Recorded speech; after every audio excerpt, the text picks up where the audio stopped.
how I was introduced to black metal was I was listening to a lot of different kinds of music beforehand, just weird, different stuff that wasn't related to black metal in any way. Lots of film soundtracks, lots of indie rock music, stuff like that. But it got to this point where I wanted more. I wanted music that was darker. I wanted music that was faster or heavier or sometimes even slower. So just, I don't know, over the course of a week, way back in like 2011, I just really dedicatedly searched iTunes, actually. And I somehow came across this album. It's called Graveforests and Their Shadows by Walknut. And the song I came across is called Skin Faxi. And that was, even by my standards today, that was raw black metal. And for some reason it clicked with me, and I liked it. And through related searches after that, I came across the bands, Lady Scrat, Alsace, Landlos, more shoegaze-oriented black metal, black gaze or whatever you want to call it. So those were the bands that influenced the music I made back in 2011, 2012 for my project In Search Of, which is very much, post-rock, cinematic, with minimal black metal influences. And I did that for about 5 years, and I hit this wall, and again I wanted more. I wanted darker, I wanted heavier music.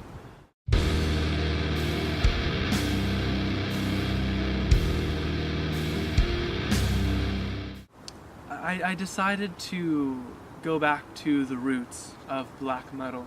I decided to research how it started, where it came from, and my university studies helped a lot with that. I took some music courses, and they were about jazz. They were about even not necessarily medieval music, but music from just even like 17th century music, 18th century, all the way to present day.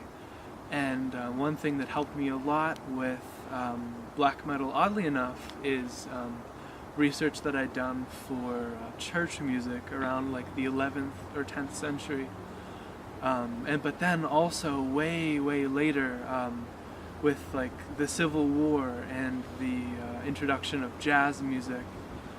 And so like jazz, it became blues, and then blues became rock, and then rock became metal. And just through those evolutions, through the years and years and years of just people changing the way they played, changing instrumentations, and then most importantly, of course, like the introduction of electronic instruments and guitar amplifiers and distortion, that became metal. And so there's Black Sabbath, there was Motorhead, there was Venom, all across, I think, 70s, 80s. And then, eventually you get into the early 90s with Mayhem and Burzum. And so those are the bands that I decided to research. How did they get their start? Where did they come from? What influenced them to make their music? And so that's what influenced me for the making of my project, Caoimhín. And so basically that's how I got started with that, as I just wanted music that was dark. But then at the same time, I also wanted music that was organic. I didn't want music that sounded polished or clean or even pretty, per se. I wanted it to be raw, I wanted it to be dark, just very powerful in that sense, but also an homage to the power of nature. So I started working more with acoustic guitar rather than with writing riffs on an electric guitar or piano like I had been doing for In Search Of before it. So basically it was just music that was an homage to nature, very dark, very raw.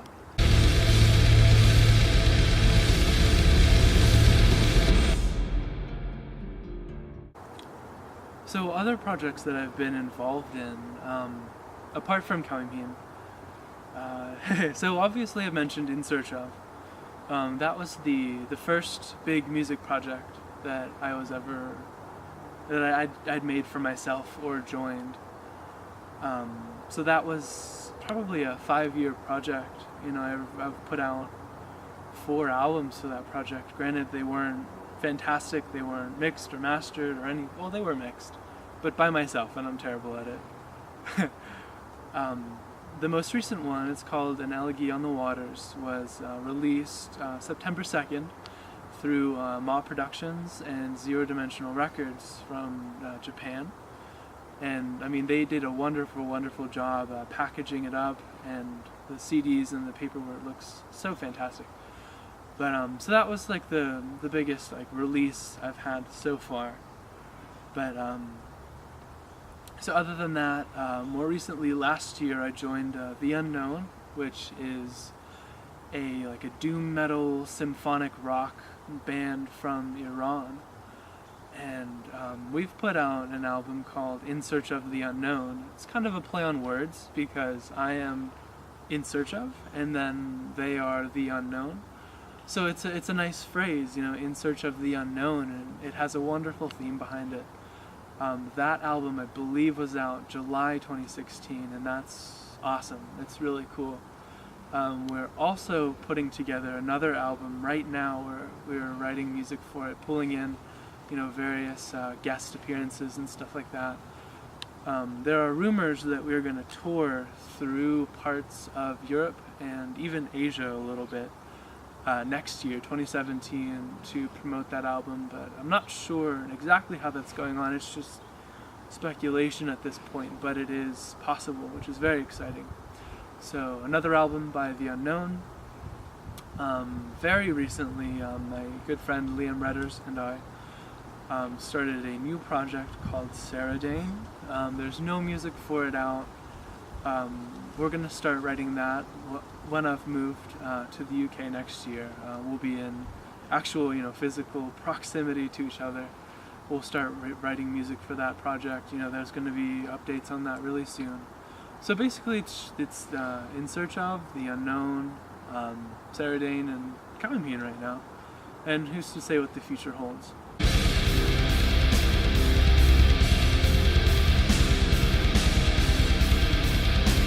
So what the future holds for Caoimhín. Early in 2017, we are going to release this 2-track EP called The Age of Wolves. We don't know exactly when it's going to be released, but it'll be sometime early in 2017. Probably maybe a month or two, probably around February, March, if we can get everything together in time. Really excited for that release. The new track that's going to be on there, aside from the Vidar single, is Nidhoger, and it features the harsh vocals of my friend Andrew Malone from Colorado. And he just has some wonderful, wonderful vocals. I received a demo of him, you know, recording the harsh vocals for Nidhoger recently.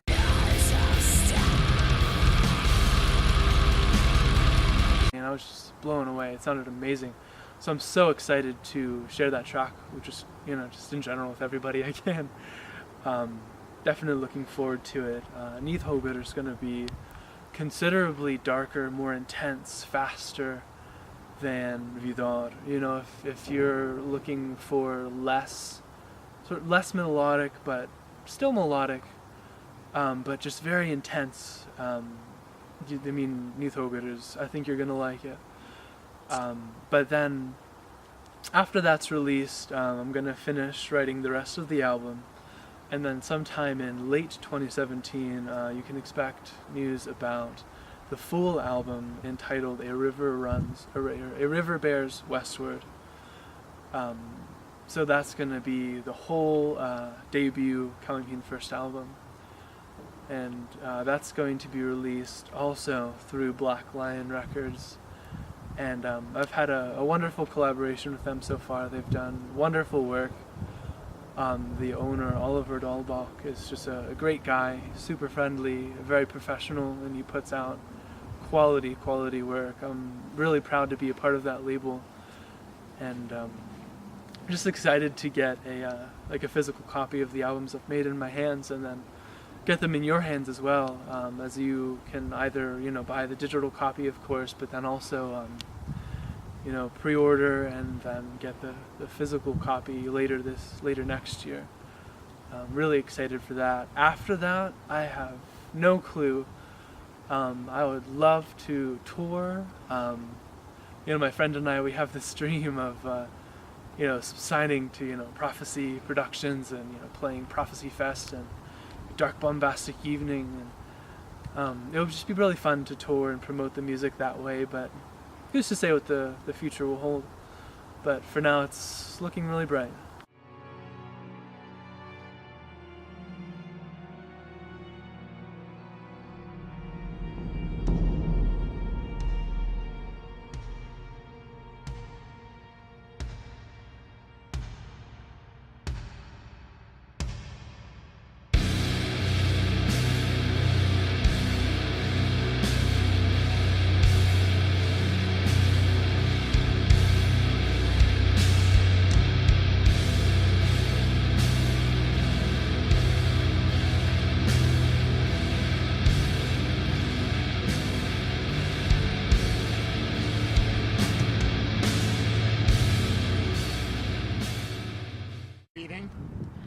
Okay, Kevin. So scene one, take one, and then clap it for me. Scene one, take one. And clap.